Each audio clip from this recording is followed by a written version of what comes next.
Welcome to Zero More Studios again. My name is Tamer Acar, and this is Sillicone Odissey, a project from William of Baskerville.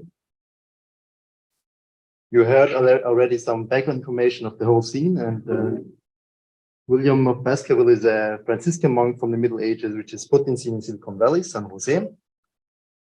So what does William think, feel, and how does he react to the plenty in the Silicon Valley? As a monk from the Middle Age, he has a good sense of spirituality and is in constant relation to religion.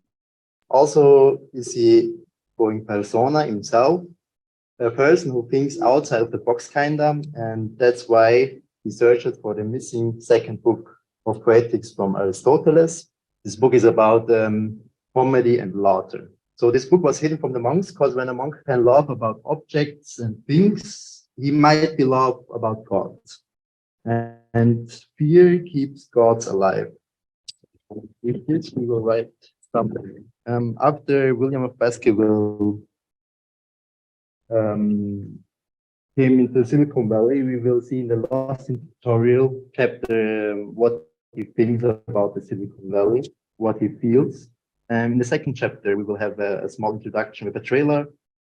And then we have a third chapter, the authentic gods, the constitution of William, his promise to the Silicon Valley. And as last chapter, we have the symposium, his confession to the city. So after William got a little bit familiar with the Silicon Valley, he decides to write a letter to his fellow brothers of the monastery, and he kind of tries to explain them what he feels about it. To my fellow brothers of the monastery, I hope this letter finds you well, and that you are continuing to live a peaceful and mindful life. I am alive, as I have never been before. I am in a place where voices get lost in the noise, under a thick blanket of movement and endless knowledge.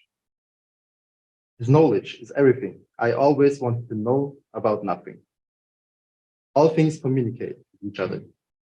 Here the people read from the stars in a language which dances with their personalities. Even though the lights of the city switching night to day, making it nearly impossible to see them. They are impersonally impressive at best and giant nonentities at worst. You can't imagine, the world is full of culture, color, and gods, but they don't even exist anymore. At least not in this valley. You will ask yourself, are the gods unknown? In a mind where nature explains religion? Maybe. Hermes, they say, engraved the elements of science on pillars. Lest it be large, should destroy them. Here the religion is engraved in stone. One can go see the ancient gods die at the theater. Listen carefully what I have to say now. If there is a god pulling strings here in Silicon Valley, it is Hermes.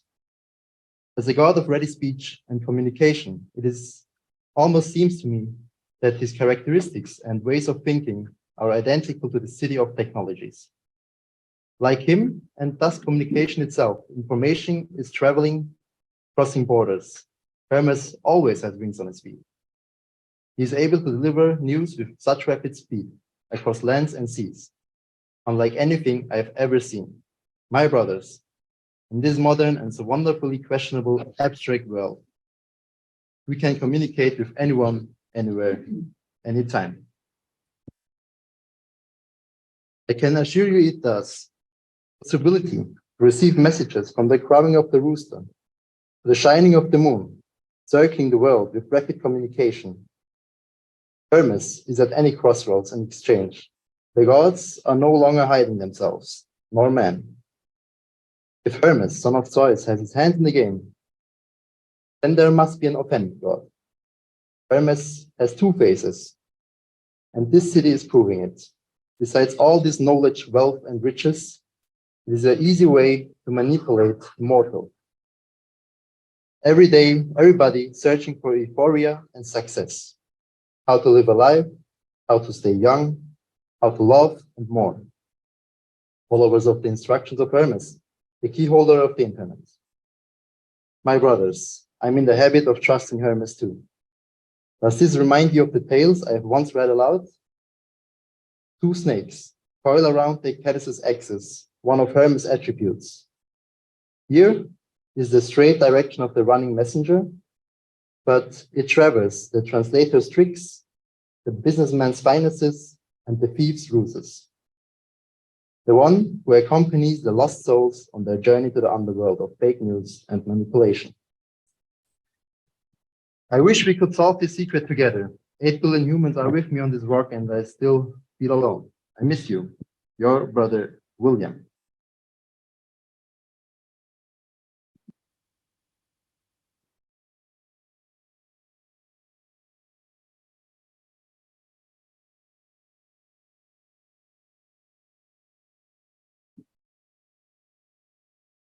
So we're going to watch small introduction to the project, the trailer.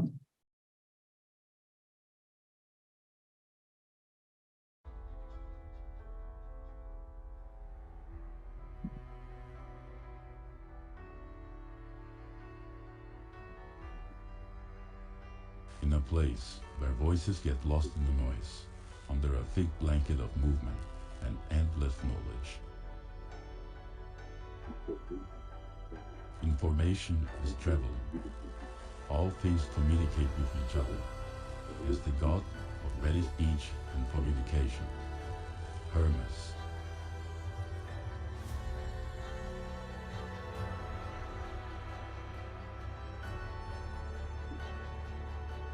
The one who accompanies the lost souls on their journey to the underworld of fake news and manipulation.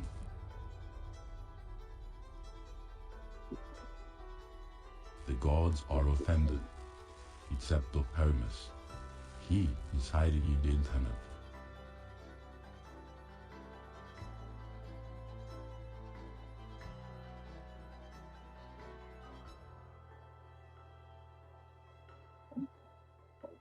Once more, culture disappears behind nature.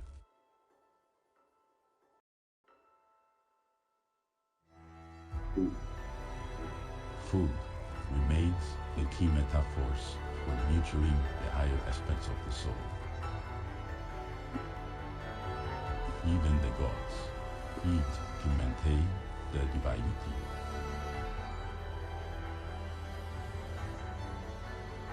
Have a seat among the gods, to drink and dine.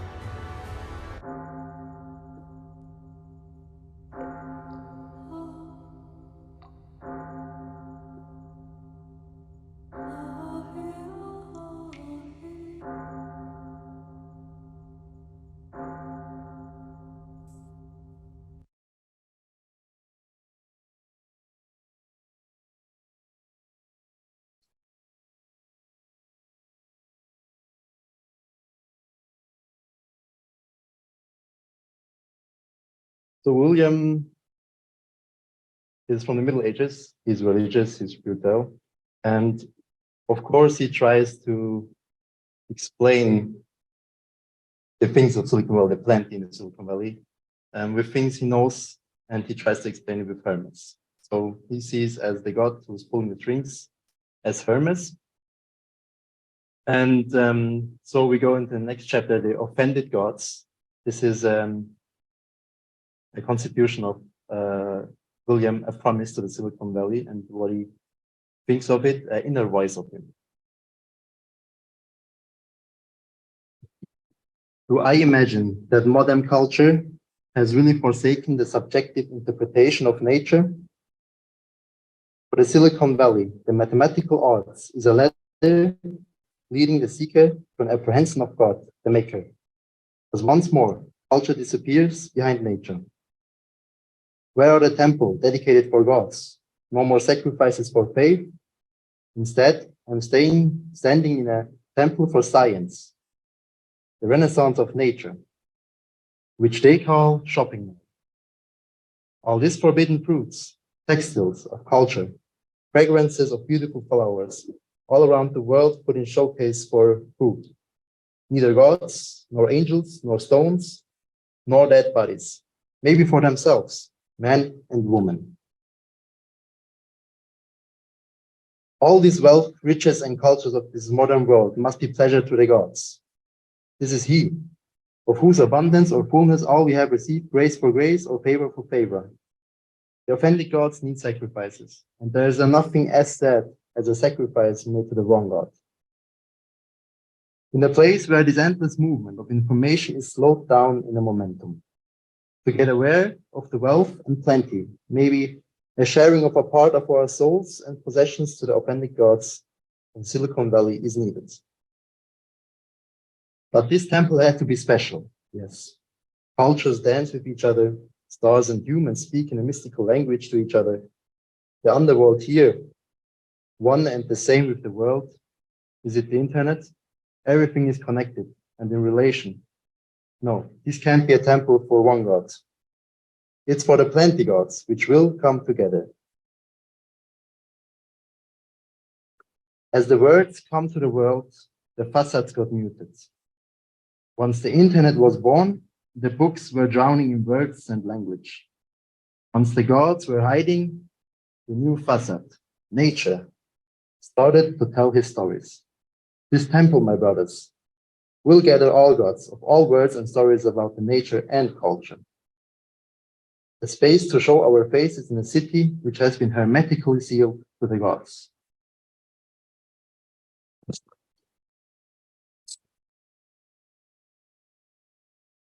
William says culture disappears behind nature.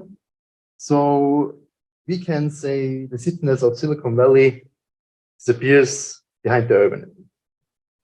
The urbanism is ruled by Hermes, so he wants to build a pantheon which will gather all gods for a symposium. In the symposium, he makes a speech, the opening of the pantheon, and that's what we're going to look in right now.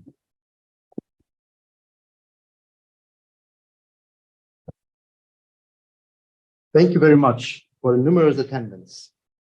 We have gathered here today in front of the fragments of the pantheon to open the symposium, which once left the city. The symposium was once the ritual of gathering and drinking together, shaped by the culture of faith.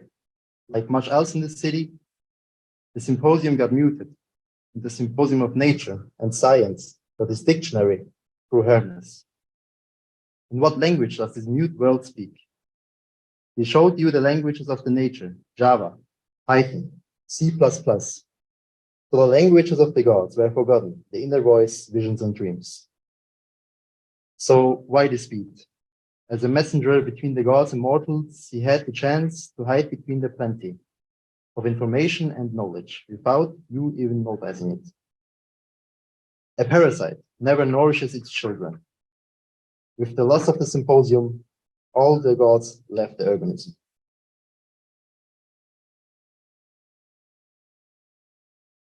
Our cultures and rituals could easily be forgotten because it is obvious, like the nose in one's middle of one's face. But it is the pillar of our faith. It is rather a life feeling, a feeling of satisfaction, crystallized into faith, more or less formulated in the mind. Once Platon warned against insatiable gluttony that could make the world, the mortal race, an enemy of philosophy and culture, and rebellious against the most divine element in us. Yet, food remains the key metaphor for nurturing the higher aspects of the soul. Let's say we eat to become what we want, or at least to secure our little place in this very strange and hermetically sealed place, the Silicon Valley. So food becomes a witness not only of our personal affection, but also of our piety, our culture, our art. Sacrificing food or foregoing it are symbolic forms of worship of supernatural powers in all societies.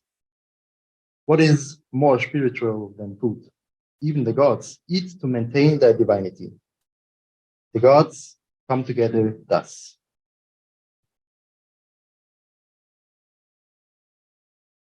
The Pantheon welcomes all gods to the symposium with a festive meal. Call it the feast of immortality or call it divinity for the stomach. Our chef and sommelier is none other than Dionysus. He came from Attica, where he had done something no one would ever forget and revealed the secret of wine to man. When the sun reaches its highest point, or the earth reaches its lowest point on the longest day of the year, we celebrate abundance and engage in sacred rituals. Once a year, the doors of the Pantheon will be open to the mortals. The gods are offended and have much to tell. This Pantheon will give them a seat. Only those who know speak. You think you are worth to dine among the gods? Hermes, break the silicon seals, open the gates of the Odyssey. I want to finish the Sillicone Odyssey with abundance, honored, sickness embraced, and mortals welcomed in. Thank you.